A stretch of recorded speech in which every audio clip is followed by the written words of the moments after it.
Welcome to Health in Veritas. I'm Harlan Krumholtz. And I'm Howie Foreman. We are physicians and professors at Yale University, and we're trying to get closer to the truth about health and healthcare.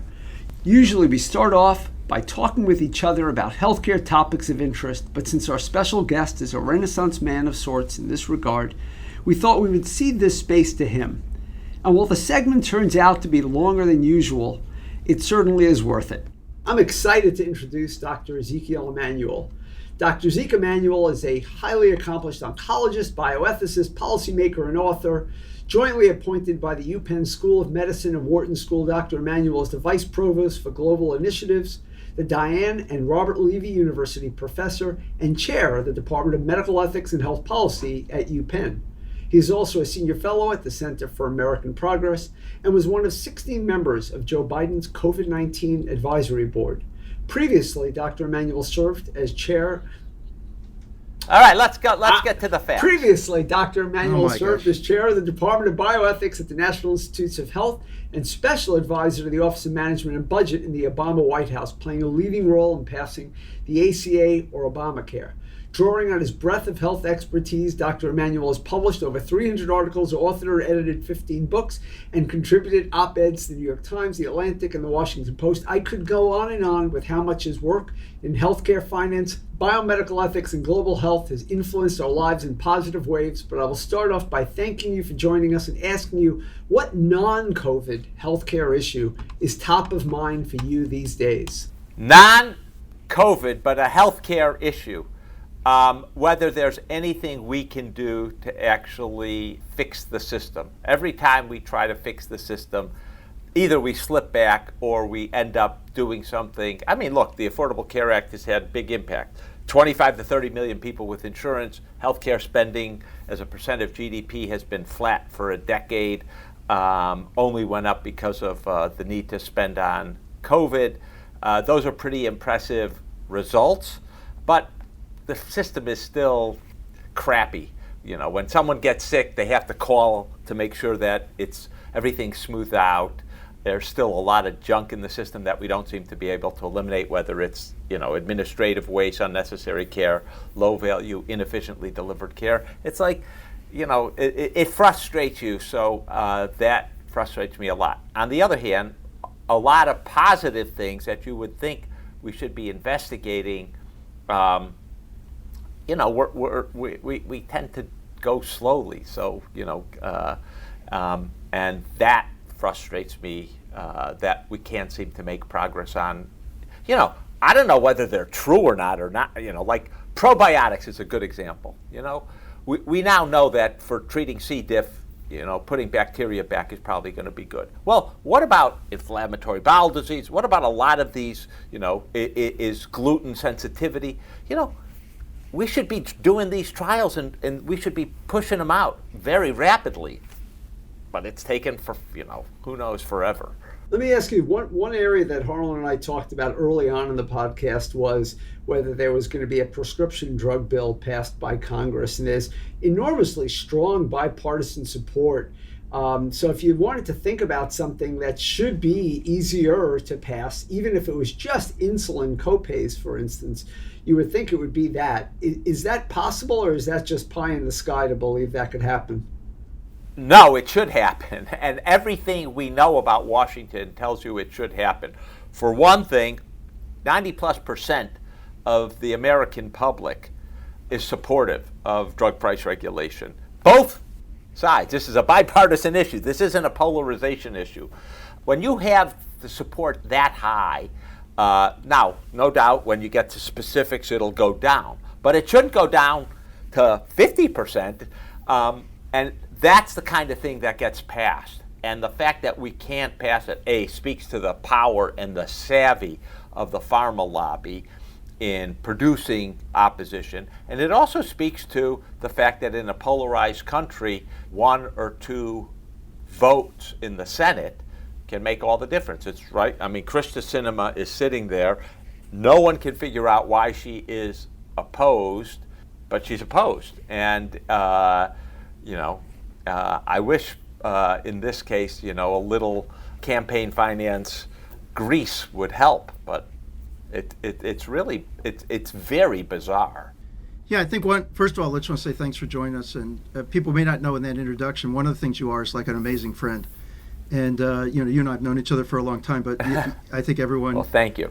who is fortunate enough to be friends with you knows, how deeply committed you are to your friends and how well you treat them. Well, thank you. What I wanted to ask you was, so let's get back to this trial thing, for example. So your interests are quite broad-based. I mean, they're about how do we improve research and how do we improve healthcare itself. But, this frustration is one that I've shared too. You and I have talked a lot about, for example, PCORI, the offshoot of the Affordable Care Act that was given $3 billion to try to produce evidence that would help guide healthcare. What's hard is to get people to actually follow new models. And what I advocated when I was on the board was, let's do 200 rapid trials in the next 2 years. Short-term trials with outcomes that people experience. Insomnia, pain, indigestion, chest pain, angina, a whole range of things with continuous outcomes. That is, on a scale, people can tell you, do they feel better or worse? And right now, they're trying 1 million different strategies in order to improve.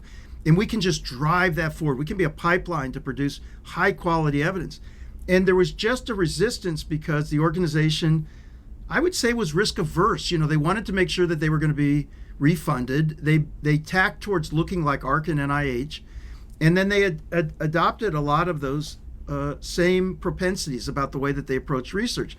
As a result, their output can't be differentiated from what comes out from AHRQ or NIH, for example. And it's not to say that there aren't some good things that come out, but they don't really have a distinctive way of doing things. They weren't able to experiment. And this was a situation where a federal funding went to an independent group that didn't need to get authorized every year by Congress. The notion was this would enable it to take risks.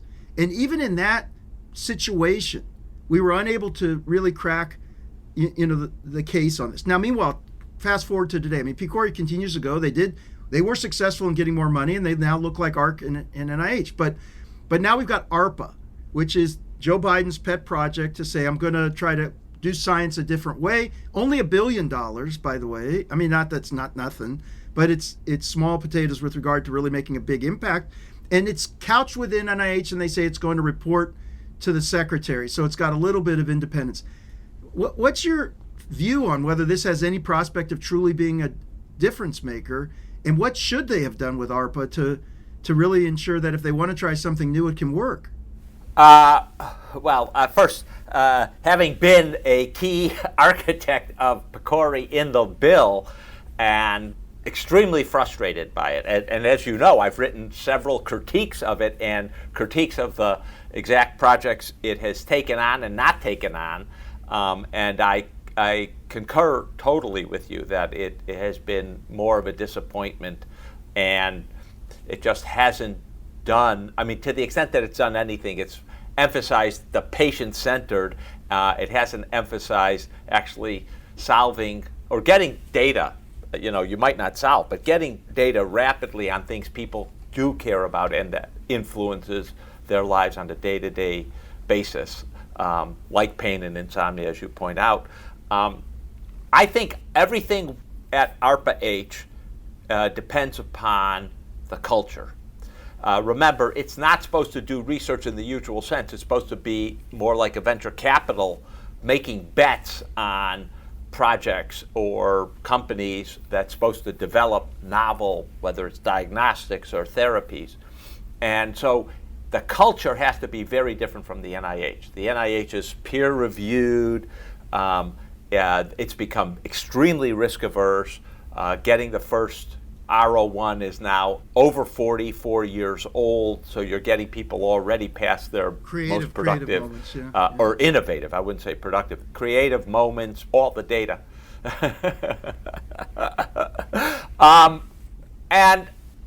So everything will depend upon the culture there. And I think, Harlan, you put your finger on something exceedingly important, which is failure.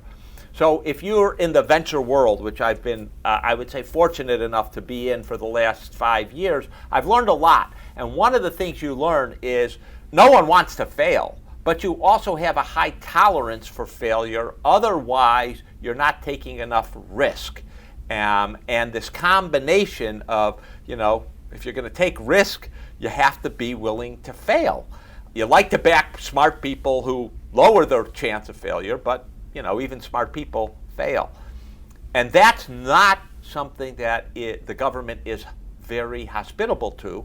Now, some of your readers may remember a senator from Wisconsin called William Proxmire, who otherwise was a fantastic senator, liberal Democrat, very smart guy, very interested in government programs. But he created this Golden Fleece Award where he would make fun of some government program. And, about half of them were right. They were real fleeces. But some of them were actually really important programs that had a funny name, and he could make fun of them, but we actually needed them, and if they didn't work, that was okay, and if they did work, they were going to actually be big. And I think unless ARPA-H has the right culture of being willing to fail, taking bets, scanning the horizon, it's not going to have an impact. And I fear that structure precisely because it's in the NIH, which is not, I worked at the NIH for 13, 14 years. It's not a risky place, right? I was on the far end of willing to take a lot of risks, but it's not a place that is hospitable to that for a whole variety of reasons because of oversight, congressional oversight, among other things. I mean, many people will find that surprising. So you say our National Institutes of Health, which is supposed to be driving innovation in scientific medical research, is not taking a lot of risks on the research bets that they're making? Yes, I think actually quite the contrary. Everything we know suggests that they've become more conservative rather than more innovative. And I think COVID is an excellent example where, it's hard to say that, point to something the NIH has done that has been transformative of how we manage COVID patients, how we understand COVID patients. Almost all that innovation has come from other places, and things the NIH should have done, it never took the initiative on. Whether it's getting the epidemiology and the prevalence of long COVID, or trying to identify the optimal schedule for vaccination. I mean, they did a study on mix and match, 458 patients. You got to be kidding me. And they didn't even do the right mix and match doses and other things. I mean, it just was nothing short of terrible. Malpractice. One more quick thing on this before I go back to Howie. So do you have hopes? Right now, the director of the NIH position is open. Francis Collins has stepped down. Of course, he's joined the White House to help in an interim role. But do you have thoughts about this next director of the NIH, and do you have hopes that that person can help change this, or it's just the way the place works? I think it is possible to change it, but that person would have to be innovative, him or herself, and pretty innovative. So if I were taking that job, my free advice to the incoming NIH director is I would take money, a substantial amount of money, but under $1 billion. So in a $50 billion organization, we're talking about 1%. And I initially would devote it to young researchers, where young researchers are immediately after PhD or after one postdoc, no longer than 5 years, and give them $1 million a year for 7 years, and each year have a cohort of 1,000 of those people to do whatever they're going to do and find the best 1,000 by nomination, by hook or by crook, and that would, I think, dramatically shift the landscape. For one thing, it would change what medical schools hire and academic health centers hire, because these people would come in with a $7 million purse, so they would be very valuable, and you would give them a very long runway to try new and innovative things. And yet you wouldn't dent the big behemoth that keeps going and doing its stuff.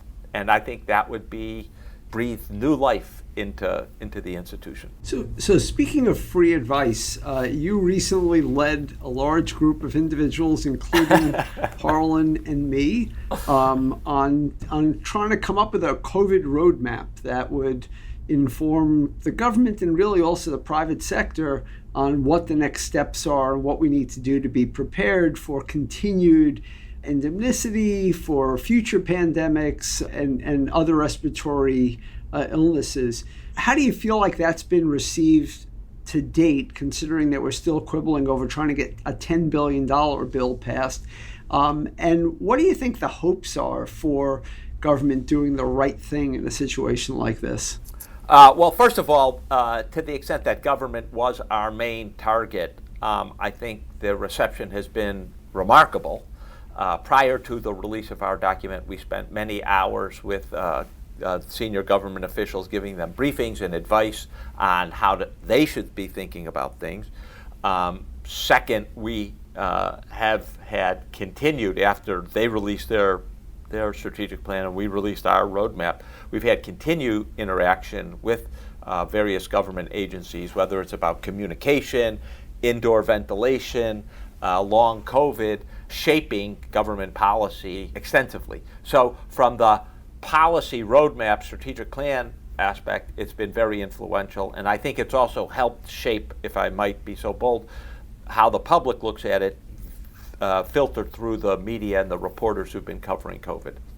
Now, the separate issue that you ask about is the money issue. I think that's bundled up with politics, unfortunately, in the negative sense, the sort of politicization of the money.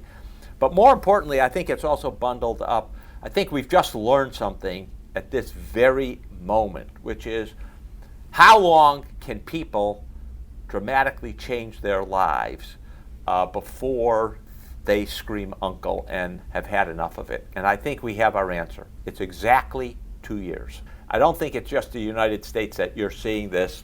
We're getting back to normal. I don't care what the risk is. We're just going back to normal. You see this in Taiwan, where they're having an increase. They're going back to normal. You see this in Israel, in UK, in the Scandinavian countries. So I don't think it's America specific. 2 years is what you can ask people to do. That's crazy, short of, it's a shooting war and you just can't go back to normal. And I think that's I think that's something we got to study, which is, why is that the kind of limit that we can ask people to contort themselves on something that's, I think, still pretty serious. But whether we get enough money to do the things that we put in, I'm a little skeptical we will, unless Build Back Better passes and this is somehow folded into that legislation. One of the things that's come out is this issue around long COVID, and we had a chapter on that in The Next Normal. The Biden administration announced yesterday large-scale government-wide initiatives to address long COVID. It was a great move, but many of us think underfunded, and there still were ways to go on it. We should give kudos to the administration for embracing the idea that the government needs to do something about long COVID and actually pursuing some actions. But you were quoted as having some reservations about it also. What is it that you think they should have done? Look, I agree with you, Harlan, and I think I said it's a good step forward, and I probably should have said it's a great step forward. But and I do. It is probably a testament to my impatience here. I think we've been looking at long COVID now for 22 months. We've known that it exists. And I think we should have done a lot more research, and we need to do research urgently. So my view is, what would make me, and I think that there are tens of millions of Americans like me, what would make me say, all right, we can live with COVID and the coronavirus? I know that if you've got updated vaccinations, 3 shots, and soon to be 4 for some people, your chance of dying are exceedingly low, 1 in 30,000, something in that range. But I have no idea what the risk of long COVID is. If it's 10%, 1 in 10, that would be outrageous. How long it would last, what I can do to reduce that risk, what treatments might be available. We don't have the answers to any of those questions. And I think this is a national emergency, and we really need to have much more intense focus on this and much more rapid development of not only understanding but actually therapeutic intervention. Yeah, and I think one of the things, again, I think we were happy that they signaled the need to strengthen support for these individuals, hotlines, being able to get compensation for disability, putting all that, pushing that forward. But it does get back to this question we were asking before, which is why can't research go faster? Why can't we galvanize the efforts? I mean, this $1.2 billion the NIH got, the efforts were started last fall, and we're still not even being able to see all the materials that are being generated for the study they're going to launch. It's having trouble enrolling. And again, it's not just them.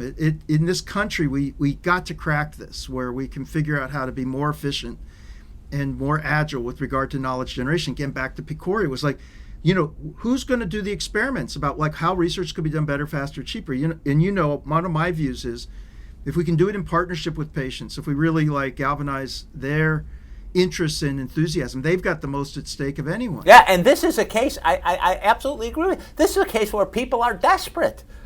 They're absolutely desperate, okay? Hang out the shingle. We want to learn what your situation is, and we're going to give you the option to enroll in a therapeutic trial. Do we have any idea if statins work, if SSRI inhibitors work? Take things off the shelf. Might some of them work? Yes. Might many of them fail? Yes. But at least we're trying something and learning from them. As it stands, we don't know. There's evidence on all of these things, some evidence preliminary, but the world is better if we know that ivermectin doesn't work, right? Or hydroxychloroquine doesn't work. People will stop taking it. They'll stop looking. It would be better if we learned, you know what? This immune modulator, this anti-IL-6, that really works. So along those lines, though, I've always felt like the National Health Service of England or the UK, and for that matter, Israel, should have been performing vastly better than we are. Or for that matter, Kaiser Permanente in the United States or the VA system in the United States should have been performing vastly better in terms of extracting that type of information and answering questions for us. And we're 2 years and 1 month into the pandemic, and we're still seeing sort of the bigger trials coming out on ivermectin. There's still a lot of things we have not been able to answer definitively. We've not been able to do different types of trials of mixing different vaccinations or using, for instance, Paxlovid in the setting of people with previous infection or people with previous vaccination. What do we have to do if it's not a National Health Service that's going to be able to solve that quickly? What do you think the incentives have to be in our system or changes to our structure that will allow us to get answers quicker? So two things. First of all, you and I may disagree a little bit, but Recovery in England, they've produced a lot of randomized trials. They're the best place to have produced it. Right. And they steroids showing that hydroxychloroquine didn't work, blah blah blah. The Israelis also, very good data. You may not agree with their idea of going to the fourth dose, etc., the fourth vaccine. I do think there is a problem on the scheduling of vaccinations that no one's actually done the right studies. I find this like mind-numbing, and now it's probably impossible to do given the level of vaccination. I have an idea. Again, free advice to the next director of the NIH, which is one of our problems is getting big academic centers and hospitals to agree on a common protocol and enroll. So my quintessential example is the convalescent plasma study. We were never able to do a randomized controlled trial. Everybody did their own schmutz, and then we had to amalgamate lots of stuff and then come to a conclusion. Rather than everyone, all right, here's the protocol, everyone's going to do the same protocol, and we're all going to put it into a database. And we can do it quickly because each one of the places started up if we just centralize it. So we need more. One of the problems we suffer in our country, and I think you were hinting at this, Howie, is at least an NHS in Britain or Israel, they have less fragmentation and they have more coordination across different parts of the system. So how do we get more coordination in the enrollment in clinical trials? Well, the best way to get the attention, as far as I can see, of academic centers and medical schools is we're taking 5% of your indirect costs and we're going to link it to your participation in these clinical trials and your enrollment, meeting enrollment metrics based upon the number of patients you see in these clinical trials. And you don't meet that, you don't quickly get these up and running and stuff, we're taking 5% away. That gets attention a lot of people when serious money, is at stake for them. And I think it's going to have to be something like that. We've got multi-center, we've got one review of multi-center trials. You don't have to review it. You get it up and running. You enroll the patients, and all the data is going into a common database that everyone can look at. And you come and you propose your ideas for a trial. If they're accepted, you run the trial. If someone else's, you didn't win, you've got to put patients onto their trial. So you make it a collaborative effort, and you make everyone have a stake in it. No, I think that's great. Hey, let me pivot to something else I'm curious to get your thoughts on. So when I saw you tweeting recently, it's almost like every time you come out and say something, there are these people or bots or something that follow you around about the piece that you wrote years ago about your preference for the kind of care you would like to get when you hit 75 years old. And I mean, it's almost crazy. I mean, I don't think they understand what you wrote, and they're mischaracterizing what you said.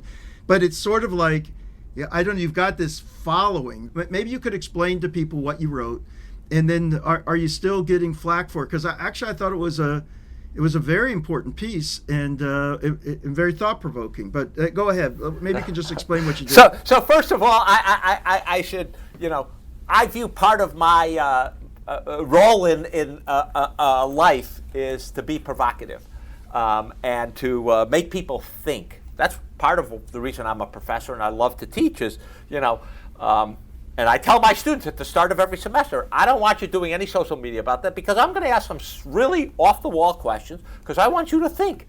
So the main thing when I look at a life, not at a moment, but over the arc, that I worry about is either becoming, just repeating the same thing over and over again and not thinking creatively, and just slowing down and sort of becoming infirmed mentally as well as physically, and becoming a burden in that way, and also dominating how people remember me. When you look at the data about people, what you find is a very, very, very consistent peak of innovation and productivity, as we were talking about, in the late 30s, early 40s, and then a sort of it's not quite that people fall off a cliff, but it is somewhere between 70 and 75. Almost everyone stops working, being productive. And if they continue to publish and things, it tends to be rehash of what went before. So one of the things I thought about for that article is, what happens to us? We lose our friends, they're dying, we're dying. We lose our curiosity. We've seen it all, we get cynical, blah, blah, blah.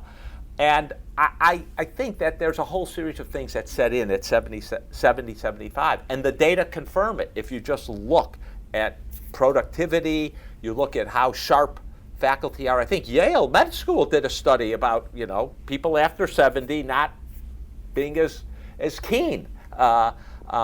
And so I'm worried about that for myself, and I don't want to live like that, and I don't want my children and my grandchildren to remember me as a sort of doddering old blah, blah. So what did I say? Did I want to die at 75? No. I said I will not take medication or medical intervention where the purpose is to prolong my life. Now, if I were on a ski slope and someone ran into me, like happened to actually a friend of ours, broke my hip, I would get that fixed. That's not about prolonging my, that's about, getting rid of the pain and being mobile. So it's a very fine and important distinction that was, if you don't read the article, you miss it. And even if you do read the article, but you're not a good reader, you'll miss it. That's my principle. And by the way... And people do still harass me about it. Yeah, yes. And by the way, you read the article, you say many, many times, 75 years is all I want to live. But the editor chose to title the article, Why I Hope to Die at 75, which just goes to show that if you're looking for clicks and attention, editors will do what they have to do. So you have to actually read the article to know what you wrote, because the title does not convey it. So I've got one question here at the end. I just want to get some enlightenment since we have your attention. So one of the things that has always impressed me about you is your ability to tell people hard truths, but in some ways to maintain your relationships over time, so that, that there's a lot of challenge in saying uncomfortable truths to people, and many people can get offended and angry and upset and so on. But you seem able to navigate a way to be able to say the truth and yet still remain connected to folks and to have relationships and not have that undermine, the connection that you have with people. How are you able to do that? You asked me this question a while ago, and I've been thinking about it, Harlan. So I'm going to give you my best answer to that. So one of the things I reflected after you asked me, I don't know, a couple months ago you asked me this question, and so I as you know, I have very strong opinions, and I'm not shy about saying my strong opinions. On the other hand, it's not my way or the highway. So I reflected upon my daughters. I would tell them things, you ought to do this, and they would say, thanks, Dad, I'm doing the other. And it never ruptured our relationship. I never insisted, you got to do what I said. It's your life. I'm offering you free advice, and I know that my advice isn't always good for people. I've been wrong about things. I was that way with my father, who gave me plenty of advice, and he was wrong, and I did my thing. But I never make it's my way or the highway. And I think that's one of the things which I will tell you what I think. I'll tell it to your face. I won't stab you in the back. You're never like, is Zeke gonna, no, I'll tell it right to your face. But I also don't make it you're taking my advice as critical to our relationship. I'm happy if you do something different. I'm happy if you have a different view than me. And as a matter of fact, I enjoy that with people around me because I know my view. I've had a lot of time to test it out. I want to hear what you think. And if you have a better view, I change my mind all the time. If you have a better view, great. Let's discuss it, and you tell me how I should change my view. So I do think that issue of, I don't feel threatened by you having it going off somewhere else. It doesn't bother me. As a matter of fact, I like it when people. I think diversity is an important thing, and a genuine diversity. And I'm not one of these. It's diversity as long as you agree with me.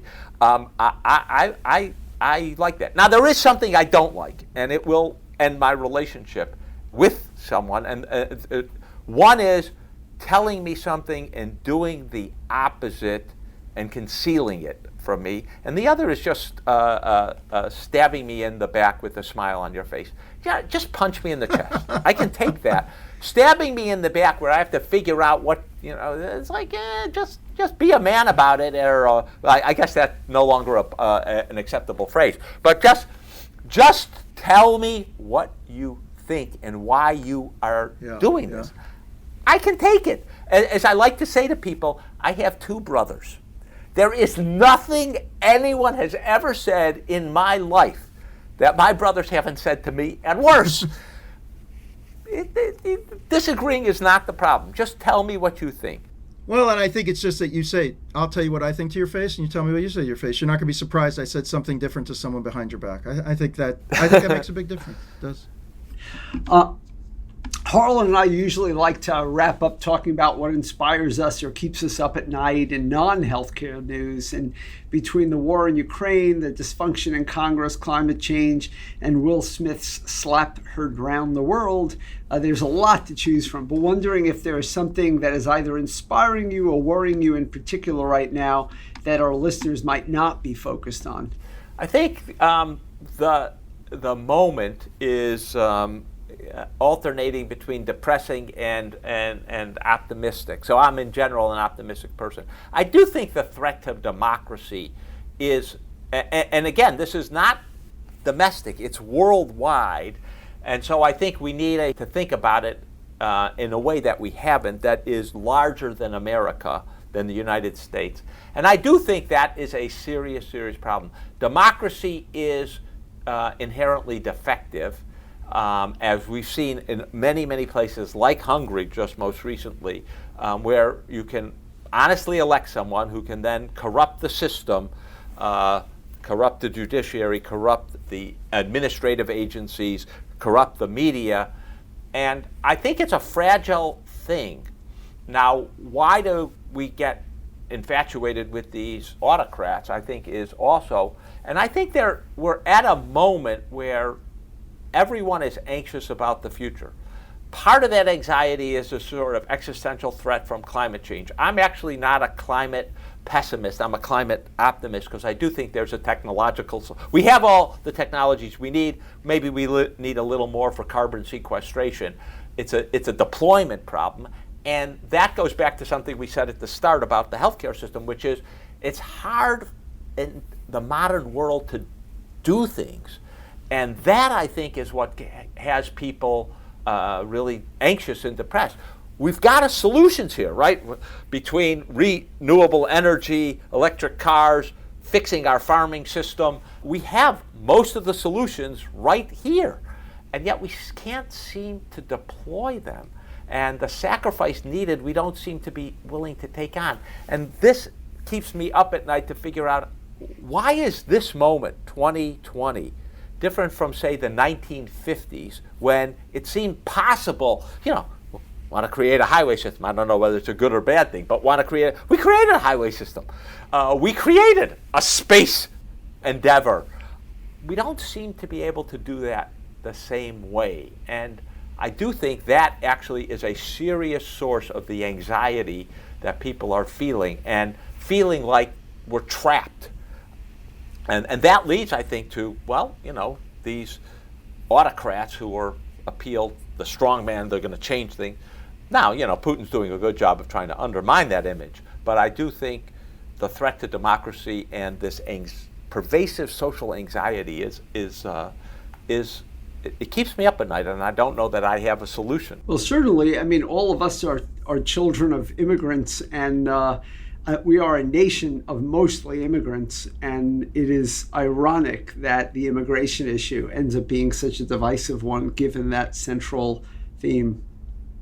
And also given how important they are, not have been, forget the have been, yes, have been, but are at this moment to creating new startups, creating jobs, revitalizing we have a labor shortage. There's a solution to a labor shortage, right? When lots of people are knocking at your door to come in, we have a solution. And these are not, these are very hardworking people.